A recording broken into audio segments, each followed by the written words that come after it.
सावित्री देवी हाथ में स्वागत की थाली लिए अपनी दोनों बहुओं का स्वागत करती हैं। अब मेरी दोनों बहुओं जल्दी से इस कलश को पैर से गिराकर अंदर आ जाओ। क्या माँ जी, एक कमरे का घर? आपको पता नहीं है मैं कितने अमीर घर से हूँ और मेरे माँ बाप ने कितना दहेज दिया है। अब मैं ये सारा सामान कहाँ रखूंगी? क्या फर्क पड़ता है देवरानी जी, ससुराल चाहे एक कमरे का हो या 4 कमरों का, रहना तो हम सबको एक साथ मिलकर ही है ना।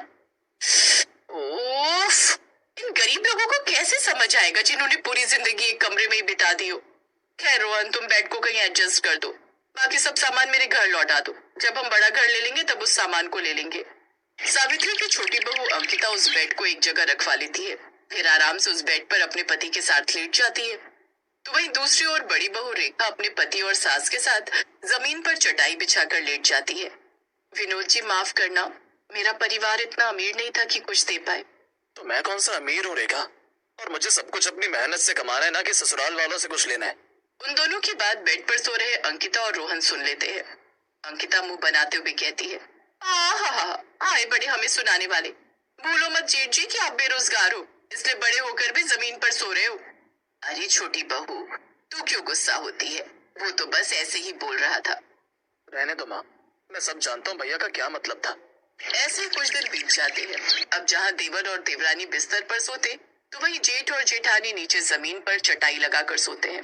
कुछ दिनों बाद बरसात का मौसम शुरू हो जाता है और उनकी छत टपकना शुरू हो जाती है। उफ, ये सब आखिर क्या है रौनक, तुम्हारी घर की छत टपक रही है। बहू, तुझे बताया था ना मैंने, हमारा घर बहुत पुराना है, इसलिए अक्सर बरसात में ये ऐसे ही टपकती रहती है। माँ जी, मेरी तरफ की चटाई भी गीली हो गई, ऐसे में ठीक से सो नहीं पाएंगे।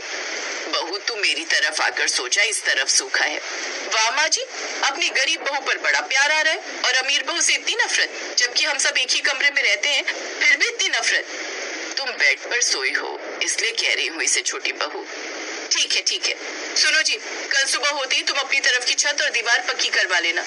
जैसे तैसे वो लोग सो जाते हैं, लेकिन अगली सुबह अंकिता अपनी तरफ की दीवार और छत ठीक करवा लेती है, साथ ही उसमें रंग भी करवा देती है। छोटी बहू, अगर तू काम करवा ही रही थी तो पूरी छत की मरम्मत करवा लेती। पैसे कोई पेड़ पर नहीं उगते। मेरा पति सारा दिन मेहनत करे और मैं उनके पैसे तुम लोगों पर बहा दूं। आप इसे कुछ मत बोला करो। देवरानी जी की बातों से साफ साफ पता चलता है कि इसे हम गरीबों से सख्त नफरत है। अगले दिन फिर से बारिश शुरू हो गई और रात में अंकिता तो आराम से बिस्तर पर सोई, लेकिन गरीब जेठानी की तरफ छत टपकने की वजह से वो ठीक से सो नहीं पाई। सुनिए जी, छत टपकने के कारण ज्यादा पानी हमारी तरफ आ रहा है, ऐसे तो हम सो नहीं पाएंगे। तुम चिंता मत करो, मैं कल कोई जुगाड़ करता हूँ। अगली सुबह अंकिता अपनी गरीब जेठानी का मजाक उड़ाती है। गरीब जेठानी जी, लगता है आप ज्यादा ही दुखी हैं। आंखें कैसी लाल हो रखी हैं?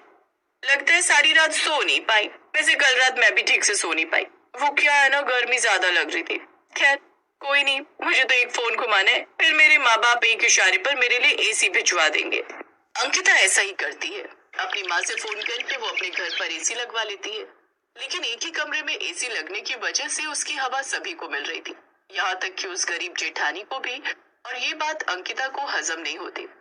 एसी मैंने अपने लिए लगवाया रौनक, ना कि उस गरीब जेठानी के लिए। वो मुफ्त में ही हवा खा रही है। तो तुम बताओ डार्लिंग, तुम क्या चाहती हो? कुछ पर्दे ले आओ और उसे कमरे के बीच में लगा दो, ताकि एसी की हवा उस तरफ ना जा पाए। अंकिता अपनी गरीब जेठानी से इस हद तक नफरत करती थी कि वो उसे एसी की हवा भी लगने देना नहीं चाहती थी। गरीब बहू सारा दिन काम करती, लेकिन फिर रात को वो गर्मी या बारिश की वजह से ठीक से सो नहीं पाती।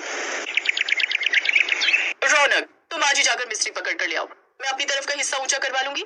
इस गरीब की वजह से हमें भी ये पानी की किचकिच झेलना पड़ता है और फिर बारिश का गंदा पानी मेरी तरफ जमा हो जाता है। बहू, किसी गरीब को इतना सताना भी ठीक नहीं है। आप तो चुप ही रहिए माँ जी।